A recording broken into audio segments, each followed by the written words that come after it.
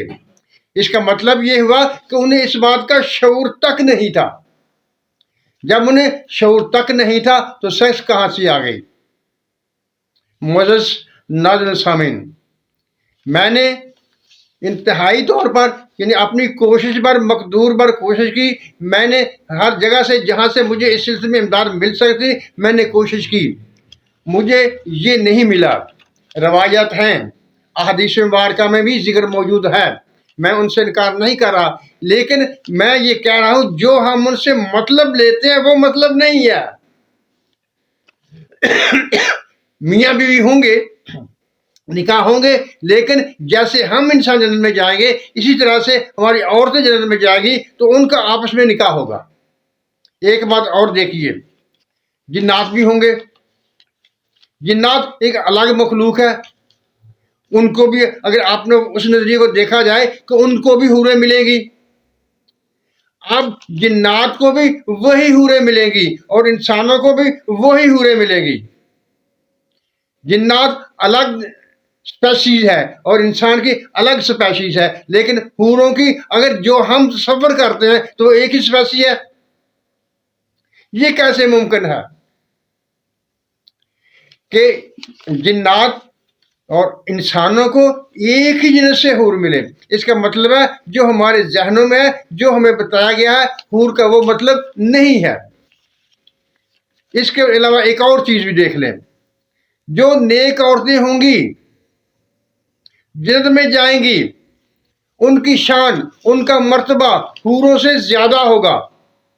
اگر ان کا مرتبہ حوروں سے زیادہ ہوگا تو انسانوں کو وہ کم مرتبے والی کیوں دی جائے گی؟ ان کی انسانوں کی ان کم مرتبہ والوں سے شادی کیوں کی جائے گی؟ ان کو تو اعلیٰ مرتبے والے ملنے چاہیے۔ اور وہ حوریں جو ہیں وہ ان مسلمان عورتوں سے، ان ایمان والی عورتوں کے حسن کے آگے بے نور ہوں گی، یعنی ان کے حسن کی کوئی ویلیو بھی نہیں ہوگی۔ تو پھر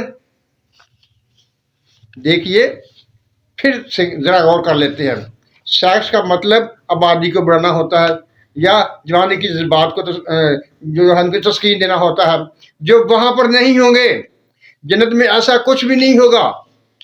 جنت میں سارے ایک عمر کے ہوں گے، ایک سے ہوں گے اور اللہ تعالیٰ کے قرب میں ہوں گے۔ جب اللہ تعالیٰ کے قرب میں ہوں گے، اللہ تعالیٰ کا نور چھایا ہوا ہوگا، اللہ تعالیٰ کی معیت میں ہوں گے، تو اس وقت اللہ تعالیٰ کی محبت کو چھوڑ کر حوروں کی محبت کا کیا معنی ہے؟ کیا اللہ تعالیٰ کو چھوڑ کر ہم حور و شراب کی محبت میں پڑے ہوں گے وہاں پر؟ معزز ناظرین سامعین، میں ہمیشہ کہتا ہوں غور و فکر کیجئے۔ آج کا دور جو ہے وہ ہمارا غور و فکر کرنے کا ہے، ہمیں سوچنے کا ہے۔ اللہ تعالیٰ نے ہمیں ذرائع عطا کیے ہیں، اب ہم گھر بیٹھے ہر قسم کی تحقیق کو جان سکتے ہیں، ہر قسم کی معلومات لے سکتے ہیں۔ نیٹ ایک ہمارے لیے بہت بڑی نعمت بن چکا ہے، ہمیں کسی کے جانے کی ضرورت نہیں ہے، سفر کرنے کی ضرورت نہیں ہے، پیسہ خرچ کرنے کی ضرورت نہیں ہے، آپ گھر میں بیٹھے ہر قسم کی معلومات لے سکتے ہیں۔ تو پھر کیوں نہیں لیتے؟ جبکہ ہر کسی کے پاس موبائل ہے الا ماشاء اللہ، اور ہر کوئی دیکھتا ہے۔ تھوڑا سا اپنے ضرورت کے لیے بھی تو اس کو استعمال کر لیں، صرف ٹائم ضائع کرنے کے لیے استعمال نہ کیا کریں۔ معزز ناظرین سامعین، میری تلخ باتوں کو محسوس نہیں کرنا، کیونکہ میں ہمیشہ یہ کوشش کرتا ہوں آپ تحقیق کیجئے، خود تحقیق کیجئے، اور جو سوالات پیدا ہوں ان کو سمجھنے کے لیے علماء کرام کے پاس جائیے۔ اگر آپ تحقیق نہیں کریں گے تو علماء کرام سے کیسے جا کر پوچھیں گے، اور اگر پوچھیں گے نہیں تو آپ کو کیسے صحیح علم حاصل ہوگا؟